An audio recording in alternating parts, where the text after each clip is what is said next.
Okay, we're recording. It's October 31st, 2012, Halloween. It's interesting. This is kind of old, and I wanted to do a video about it before, but just haven't had time.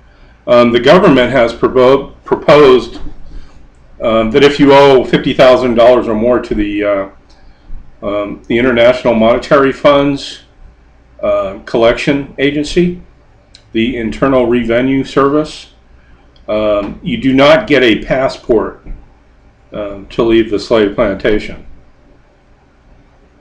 So what they're doing is they're just going to ring fence us all in the United States of America, a tax gulag, and even suspicion of tax fraud would be cause for the Internal Revenue Service, IRS, and anybody that's had any dealings with the Internal Revenue Service, and this is the way with the court system too, is that you're presumed guilty, or you are guilty, and guilty isn't what you think it means in this maritime admiralty court system that we're living in.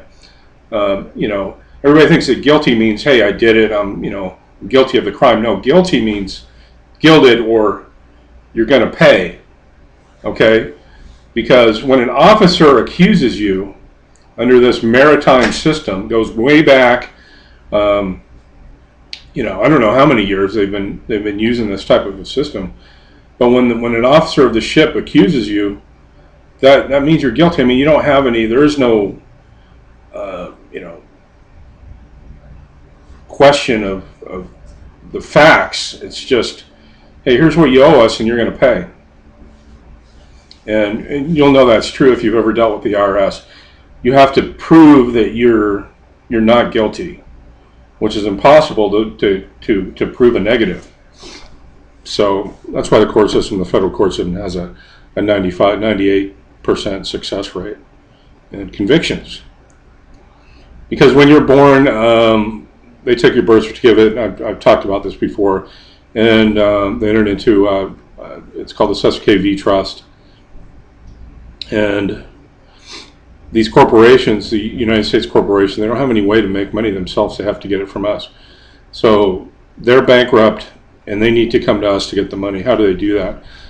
By contracting with you. You contract with them through birth certificates, signing the SS-55 with the IRS, registering to vote, marriage licenses, all these things. You're contracting with them. That's saying that you're an employee of this corporation. And just like any other corporation, they have rules and regulations, like say McDonald's. If you work for McDonald's, you couldn't wear a Burger King. You can figure that out yourself. But if there's statutes and codes, and if you violate a statute and code, everything's illegal anyway in this paradigm that we live in. Everything. There's over, I don't know, some say 300,000 statutes and codes on the books. I mean, you don't even know. And, they say ignorance of the law is no excuse. So how are you going to know 300,000 statutes and codes? Everything is illegal, and you can be busted at any time for anything. And that's where it's going. I was arrested a couple of years ago for, I was riding my bicycle down on a bikeway, where people ride bikes, and it was built for that. It's called the bike trail. And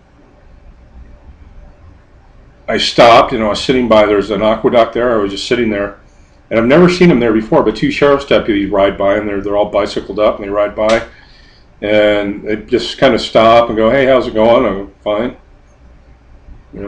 Great. What are you doing out here? Well, I'm riding my bicycle.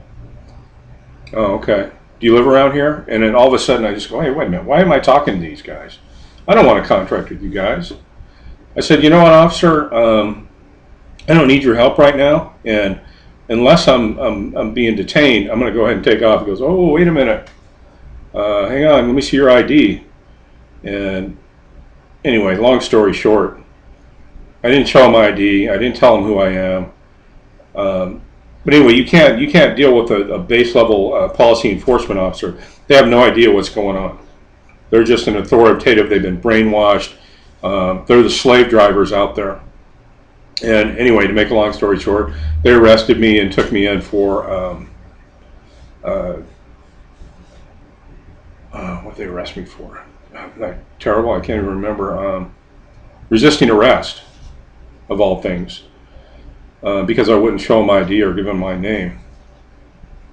But anyway, to make a long story short, I went in and I saw the judge, and I told him, he goes, I'll plead guilty to the facts, which there are no facts, and I want to settle and discharge this account as soon as possible.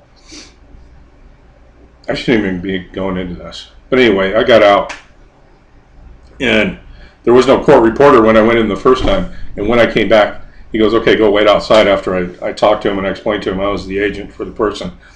And I was making a special appearance. He goes, go on, come back. I came back and there was like a bunch of cops in the room now. And there was a court reporter recording the whole thing. And I go, you know what? I just I just want to get out of here. So, I plead guilty. Anyway, long story short, they put my my trust account on probation, or it's in probate, basically, because your person or your straw man is a dead entity. And what happens when they go, we're going to put you on probation for 3 years, and they put that account into probate. So it's like the register is open now. Now they can hit it whenever they want without any real court thing. And you signed for it anyway. So I signed the paper and I signed it as agent. UCC 3-201, and I boxed it and put it back in there. And they didn't apparently want to deal with me because the district attorney, or the assistant district attorney, told the judge, he goes, Judge, what is this? He signed it agent and he boxed it in, UCC 3-201. And he goes, and then all of a sudden he goes, oh, what's your name? And I said, well, the name of the person is, Jeff Anderson. Oh, okay. I go, Your Honor, I just want to get out of here, because I don't know if everybody's been to jail. I happened to be in one that was one of the more nastier types, and I just wanted to get the hell out of there. Anyway, long story short, 3 years probation for my straw man account in probate. So now if there's any other statute and code violations, they can just automatically summarily just put you back in without any there's no due process really. You're guilty. Anyway, enough being said about that. The IRS considers you guilty. Your innocence isn't presumed at all, and soon enough, I don't think anybody will be able to get a passport. This is what Homeland Security, this is what the Obamacare, this is what TSA, checkpoints, all of it. This is what it's all for, because we are the surety for the securities, the bonds that have been distributed out into the international stock market, which are paying for the activities of the corporation. So we're the surety for the debt, and really the best way to reap the rewards off their chattel slave plantation is to charge you with a statute or a code violation, and then put you into a warehouse, which is the prison system, and probably pimp you out for pennies a day. Making the helmets and the body armor for the soldiers, making furniture, working in a call center for one of the other multinational corporations. Whatever. That's why a lot of jobs the unemployment's down, is because a lot of jobs are being farmed into the prison system. And ultimately, that's the goal of the whole thing, is they're going to have like one, this is my opinion, but we'll have one like super class of rich people, and then the rest will either be, kind of an on probation, parole in the prison system, working at the casinos or at the prisons, or in law enforcement, manning the camps. what have you.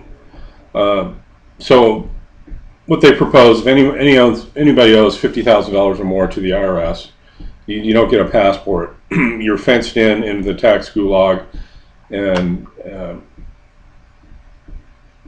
anyone who was prescribed, arrested, or convicted of using marijuana now will not be able to buy a gun legally. The Department of Justice has tasked the Bureau of Alcohol, Tobacco, and Firearms with enforcement of this new regulation. So you go by to the Second Amendment. Now, if you know the history, all of your amendments and all of your what you think is you have constitutional rights and these things and protected by these the Constitution and the Bill of Rights, you lost all that. We lost all that at the end of the Civil War in 1865. Okay, all that was gone. Actually, it was gone before that. Now they just use it to kind of placate the people. But if you had the right to keep and bear arms, it would be a right, and you wouldn't have to register your firearms, which is handing over a legal title of them to the state that you live in. So technically, the state owns your guns, so they just allow you to have them. I don't know if they don't. That's why legally they can come and get them.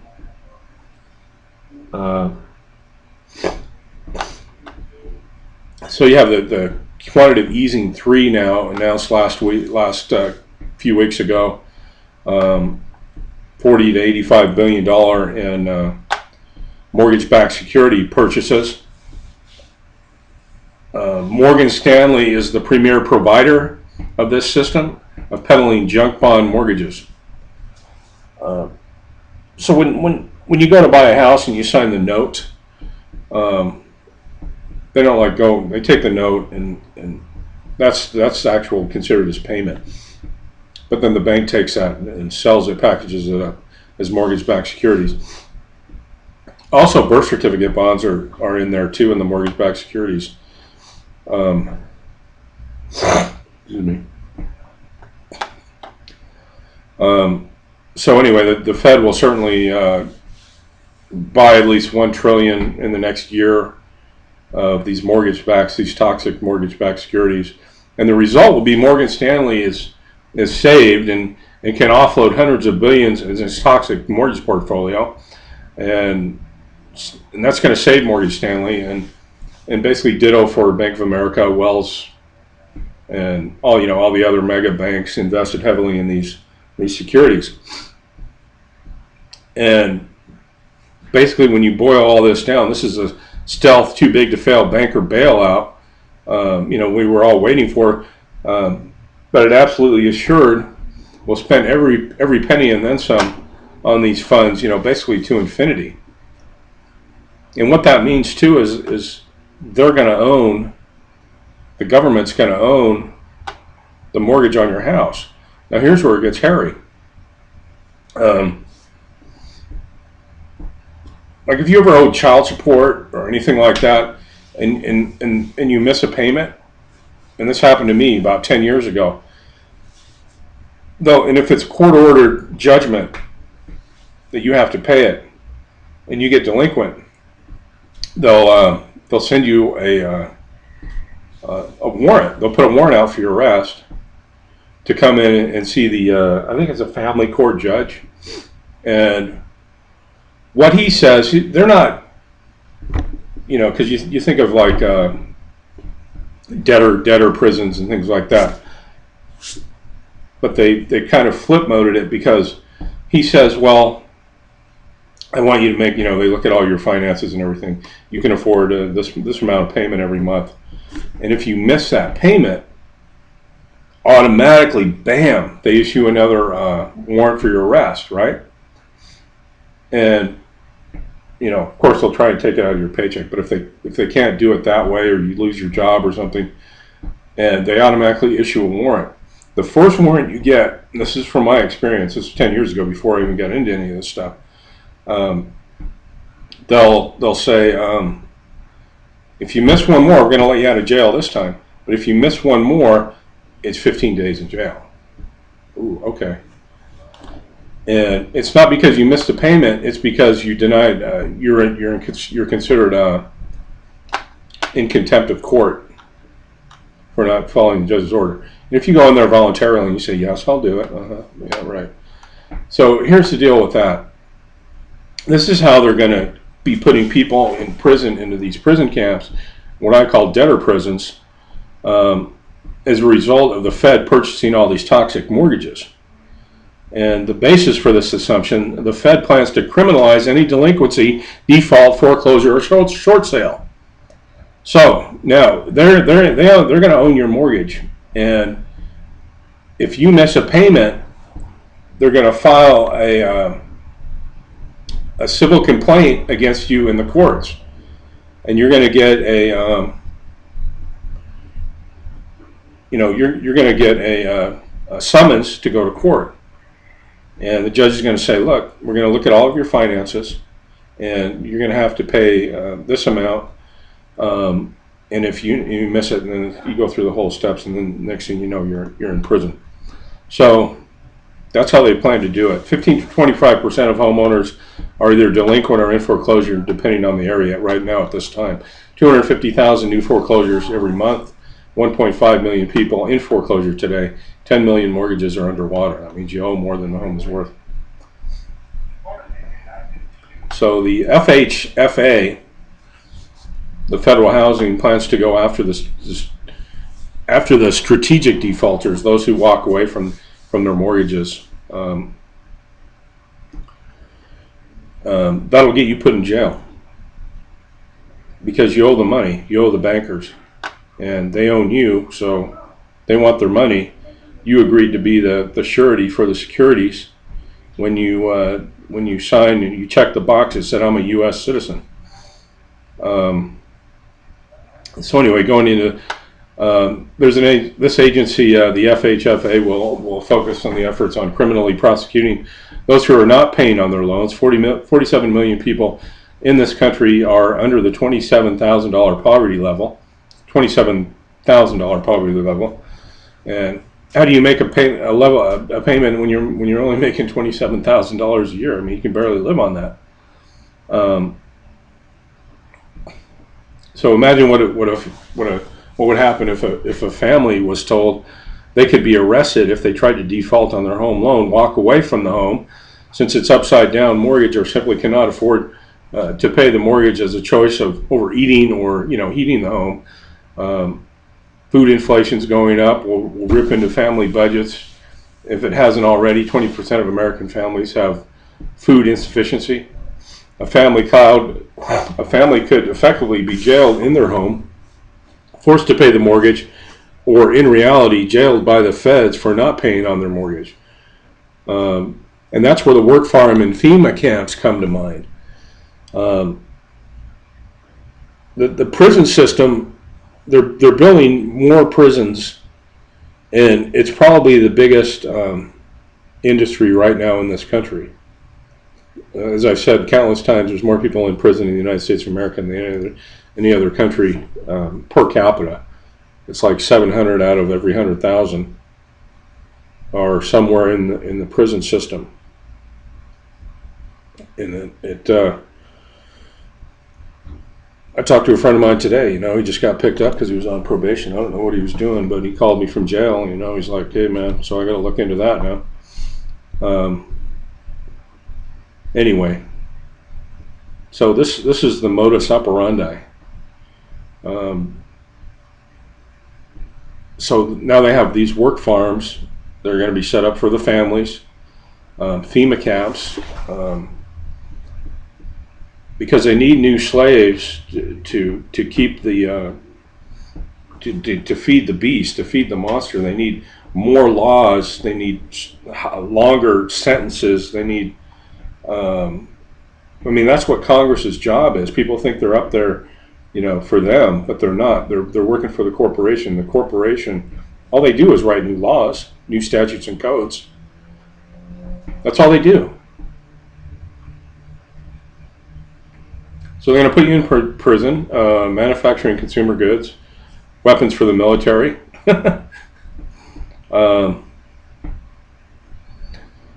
China is pricing itself out of the market. So if the domestic prison labor force can be made to work for 23 cents an hour, that was disclosed in a new article relating to military uniform manufacturers forced to pay off over 100 employees due to uncompetitive manufacturer pricing, then it's just a matter of timing and money before these plans are implemented.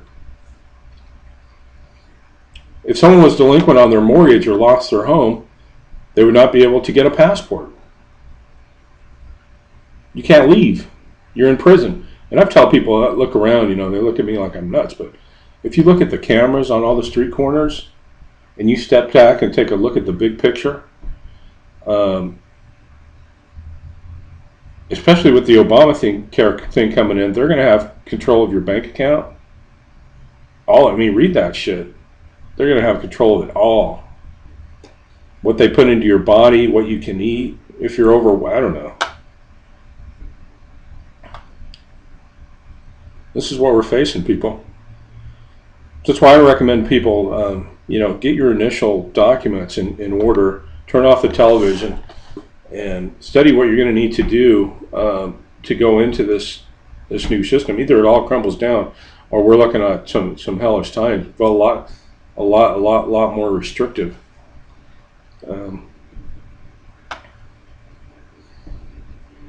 There's another one too. There's over $1 trillion in student loan balances out there. 29 to 35% of them are delinquent, and 50% plus unemployment in graduating student means a wave of defaults will occur in the next couple of years. The Fed controls 100% of the student loan market. These loans are not dischargeable by bankruptcy, and now all you are is you got a piece of paper with a degree, but you're really just now a debt slave.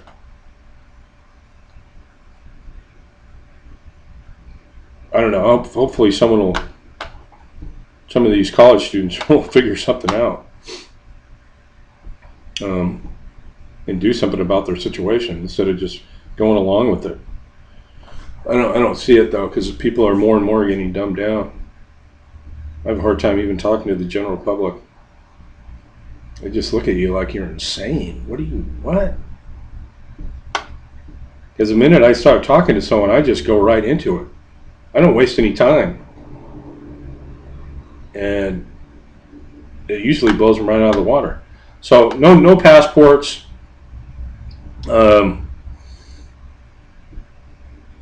Social Security payments, tax refunds, unemployment checks are all going to be seized. No passports for mom and dad either.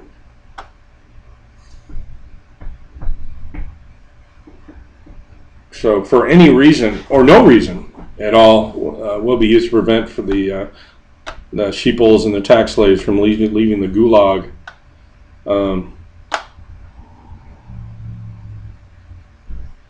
Anyway, this is it's the USSR system.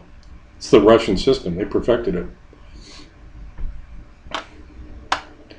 And like they said at the DNC convention, we all belong to the government now. Go to www.stopthepirates.blogspot.com. I've put together some information here that probably will, if you do it, save your life and make your life a whole lot less stressful. Anyway, thank you for listening. Anyway, stopthepirates.blogspot.com.